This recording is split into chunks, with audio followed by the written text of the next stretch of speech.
Selamat siang, Pak. Bagaimana kabar hari ini, sehat? Sehat sekali, Pak. Sudah siap mengikuti kelas? Sudah siap, Pak. Semangat. Sudah siap mengikuti kelas? Sudah siap, Pak. Terus pertahankan ya. Tolong untuk kelas. Sebelum kita mulai pelajaran ini, kita dalam doa. Pak Guru dan teman-teman, marilah kita berdoa. Berdoa dimulai. Berdoa selesai. Terima kasih ya. Itu Pak Mahfud dulu. Apakah semuanya hadir? Hadir, Pak. Nah, jadi materi kita hari ini adalah tentang inflasi. Sebelum itu, Pak mau tanya dulu kepada adik-adik, apakah adik-adik pernah merasakan dampak dari inflasi atau akhir-akhir ini pernah merasakan bahwa harga barang di tahun sebelumnya dan tahun sekarang sudah naik? Apakah adik pernah merasakan? Pernah. Adik-adik itu lagi disebut dengan inflasi. Ini mana materi kita hari ini adalah tentang inflasi yang berdampak kepada perekonomian negara.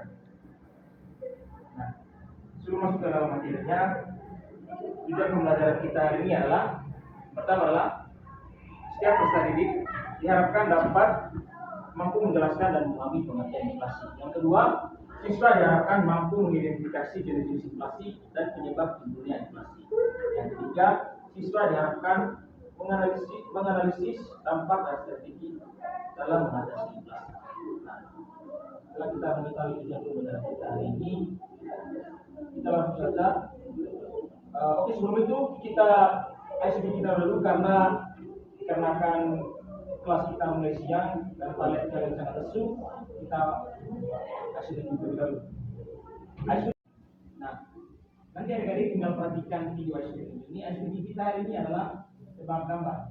Nanti di sini juga terdapat tulisnya. Tolong adik-adik berdiri ya. Ya, Pak.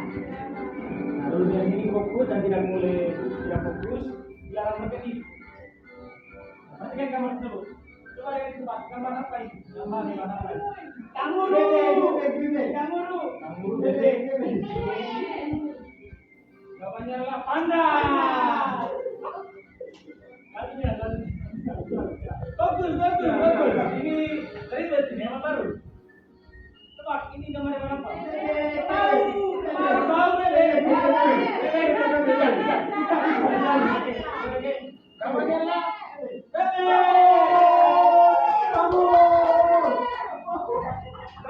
Terakhir. Ini samping kata ini.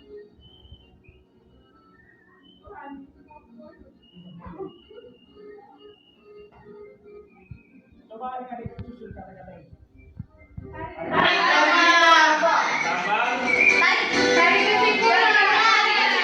Betul sekali, tarik.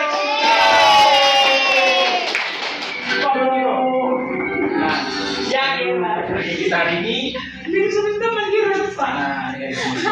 kita dalam materi kita hari ini.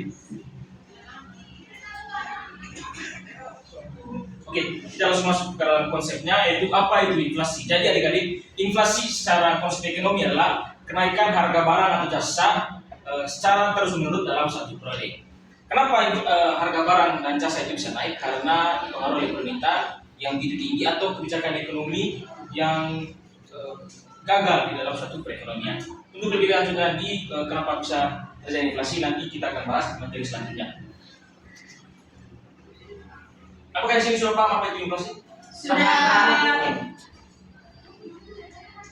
Nah, inflasi sendiri itu memiliki berbagai jenis karena penggulangan inflasi dapat ditinjau dari berbagai segi diantaranya sebagai berikut. Yang pertama dilihat dari laju inflasi atau kecepatannya, yaitu inflasi lunak atau real inflation. Nah, inflasi lunak ini kecepatannya itu dalam satu tahun itu kurang dari 5%. Ini sifatnya masih ringan atau tidak terlalu berat bagi masyarakat. Contohnya itu di tahun 2025 itu harga beras masih 10.000. Nah, di tahun 2026 itu harganya naik 10.500-an gitu. Inflasi cepat atau galloping inflation. Ini merupakan inflasi dengan kecepatan 5% per tahun. Nah, inflasi ini sifatnya sudah mulai terasa berat bagi masyarakat karena lajunya itu sekitar 5%. Contohnya itu harga beras dari 10.000 naik ke 13.000. Nah, yang terakhir adalah inflasi meroket. Ini sudah naik dalam setahun itu 10% atau skyrocket inflation. Ini sudah sangat termasuk dalam golongan hyperinflasi. Bila dari parahnya inflasi, yang pertama inflasi ringan. Sebenarnya inflasi bila dari parah inflasi dan laju inflasi ini sama karena untuk inflasi ringan sendiri dia itu termasuk dalam jika dalam 10% maka dia termasuk dalam inflasi ringan. Kalau sedang dia 20% 10 sampai 20%. Kalau inflasi berat dia sudah mulai masuk ke dalam 20 sampai 30% dan hyperinflasi adalah sekitar 50-an ke atas. Nah, yang terakhir dilihat dari sumbernya. Yang pertama itu inflasi dari dalam negeri. Inflasi dari dalam negeri itu ketika misalnya bank sentral itu melakukan pencetakan uang secara berlebihan sehingga jumlah uang yang berada dalam negara itu terlalu banyak atau kebijakan perekonomian dalam negara itu gagal, runtuhnya sistem keekonomian. Yang terakhir adalah inflasi yang sumbernya berasal dari dalam negeri. Ini bisa terjadi ketika suatu negara yang ingin mengimpor barang dari negara yang mengalami inflasi, maka bisa terjadinya inflasi. Sampai sini paham? Paham. Oke, kita masuk ke dalam fokusnya yaitu penyebab timbulnya inflasi. Nah, jadi inflasi yang terjadi dalam suatu negara atau masyarakat, di mana inflasi ini bisa merugikan masyarakat atau konsumen karena harga barang dan jasa itu selalu naik seiring berjalannya waktu. Banyak faktor yang menyebabkan terjadinya inflasi, tapi secara garis besar akan tampilkan 4 faktor penyebab terjadinya inflasi. Yang pertama di sini adalah meningkatnya jumlah uang yang beredar dalam masyarakat. Nah, seperti yang Pak jelaskan sebelumnya tadi, jumlah uang beredar ini bisa menyebabkan inflasi karena membuat nilai mata uang kita itu menjadi lemah. Yang kedua, inflasi dari luar negeri atau imported inflation, dari inflasi dari dalam negeri, domestic inflation. Sama seperti sebelumnya, yaitu inflasi ini kalau dari dalam negeri itu bisa terjadi karena runtuhnya sistem perekonomian atau juga jumlah permintaan terhadap suatu barang itu meningkat atau pencetakan uang dalam 1 tahun itu jumlah uang itu beredar terlalu banyak. Kalau dari luar negeri itu bisa terjadi karena terjadinya sistem impor dan ekspor itu gagal. Bisa juga karena faktor perang dan lain sebagainya. Yang terakhir, yang ketiga, kenaikan permintaan melebihi penawaran. Nah, kenapa kenaikan permintaan dan melebihi penawaran bisa menyebabkan inflasi? Nah, contohnya begini, kita satu kelas ini ingin membeli beras, namun beras tersebut sangat langka sehingga permintaan kita terhadap beras itu meningkat, otomatis harga barang tersebut akan melonjak sehingga terjadinya inflasi. Yang keempat adalah kenaikan biaya produksi atau cost push inflation. Nah, kenapa bisa terjadi inflasi dari kenaikan biaya produksi ini? Karena jika suatu barang biaya produksinya tinggi, otomatis penjual akan menjual harga barang tersebut dengan harga yang tertinggi untuk mencari keuntungan. Namun dengan dia menjual harga barang tinggi, otomatis itu akan mempengaruhi daya beli masyarakat. Nah, dari keempat timbulnya inflasi ini, apakah teman-teman adik-adik semua bisa paham? Bisa paham. Oke. Berikutnya adalah dampak inflasi. Secara garis besar, dampak inflasi terhadap perekonomian di tampilkan sini ada 3. Yang pertama itu terhambatnya pertumbuhan ekonomi negara. Seperti yang kita tahu adik-adik, kalau inflasi ini sangat merusak negara karena ekonomi masyarakat itu bisa terhambat karena dengan adanya inflasi ini. Yang kedua adalah menurunnya daya beli masyarakat.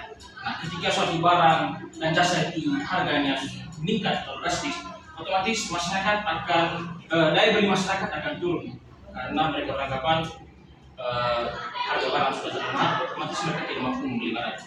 Kita kira lagi nilai mata uang turun, otomatis dengan nilai mata uang turun, para investor yang ingin investasi ke dalam Indonesia pasti akan ragu-ragu ingin berinvestasi. Nah, di sini terdapat 3 strategi dalam mengatasi inflasi. Yang pertama, strategi 1 melalui kebijakan moneter. Nah, kebijakan moneter ini adik-adik dilakukan oleh Bank Sentral. Nah, ini kebijakan untuk mengendalikan jumlah yang beredar. Jumlah yang beredar ini merupakan salah satu penyebab terjadinya inflasi. Yang pertama itu politik diskonto atau diskon polisi. Yang ketiga adalah politik pasar terbuka, open market policy. Ketiga adalah politik cadangan kas atau kas rasio polisi. Nah, dari ketiga kebijakan ini sangat penting untuk mengendalikan inflasi dan menjaga keseimbangan ekonomi melalui pengaturan suku bunga, operasi pasar terbuka, dan cadangan kas bank. Strategi yang kedua adalah kebijakan fiskal. Nah, kebijakan fiskal ini merupakan kebijakan yang diterapkan oleh pemerintah dalam mengatur pendapatan dan pengeluaran negara. Yang dimana untuk mengatasi inflasi, kebijakan pemerintah di sini yaitu sistem perpajakan dan sistem pinjaman pemerintah. Nah, melalui kedua kebijakan ini, kebijakan fiskal adalah alat yang penting bagi pemerintah untuk menyeimbangkan penerimaan dan pengeluaran negara. Dengan mengatur pajak dan melakukan pinjaman, pemerintah dapat menjaga stabilitas harga, mengendalikan inflasi serta mendukung pertumbuhan ekonomi yang berkelanjutan.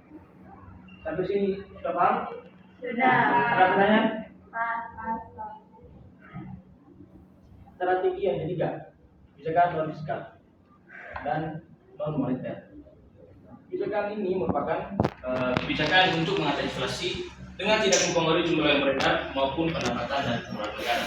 Nah, di sini terdapat tiga kebijakan, yaitu meningkatkan jumlah produksi dan peningkatan jumlah barang di pasaran. Yang ketiga adalah kebijakan upah dengan meningkatkan upah real yang sudah memperhitungkan inflasi. Dan yang terakhir, pengendalian dan pengawasan. Semua sudah paham? Sudah, Pak. Semua sudah paham? Selanjutnya Pak akan berikan kalian dalam tugas kelompok. Silakan kalian bagi dalam dua kelompok. Nanti ini dia soalnya, tolong dikerjakan dan dipresentasikan. Pak, beri kalian waktu yang lebih. Tolong diskusikan. Oke. Sudah semua diskusi? Sudah, Pak. Oke. Jadi Pak sangat terima kasih karena kalian semua telah mempresentasikan materinya dengan sangat baik, sangat bagus, dan juga presentasinya juga sangat jelas. Nah, selanjutnya setelah jadi menggunakan tugas kelompok, di sini adik-adik tolong Pak untuk mengisi refleksi, karena refleksi ini sangat penting dalam mengembangkan pembelajaran yang bermakna. Nah, tujuan dari refleksi sendiri adalah meningkatkan kualitas pembelajaran, mengembangkan kemampuan logik kritis, dan tadi mendorong pembelajaran bermakna. Nanti adik-adik tolong refleksinya tulis dalam kertas, tulis nama. Ini Pak akan berikan pertanyaan. Oke, semua sudah kerja? Sudah. Oke, terima kasih banyak ya. Yang terakhir, quiz. Nanti Pak akan kirim linknya di grup. Tolong adik-adik kerjakan dan nanti Pak akan kirimkan hasil quiznya dalam grup. Siap, Pak. Oke, yang terakhir adalah kesimpulan. Tolong Pak minta adik-adik semua membacakan kesimpulan dari materi kita hari ini.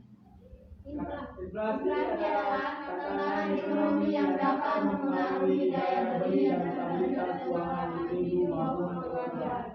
Namun dengan strategi yang tepat seperti menyusun anggaran fleksibel, diversifikasi pendapatan, investasi cerdas, dan melakukan darurat, dampak inflasi dapat diminimalkan. Kunci utama menghadapi inflasi adalah adaptasi, perencanaan yang matang, dan disiplin dalam mengelola keuangan.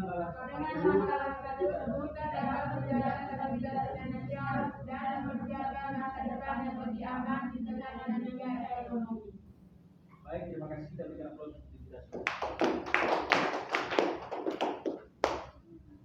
Nah, demikian materi kita hari ini. Ucapkan terima kasih sebelum kita mengakhiri kami 13 dan kita lalu. Baik, sebelum kita pulang, marilah kita berdoa. Berdoa dimulai. Berdoa selesai. Oke, terima kasih. Sampai jumpa di pertemuan selanjutnya. Sampai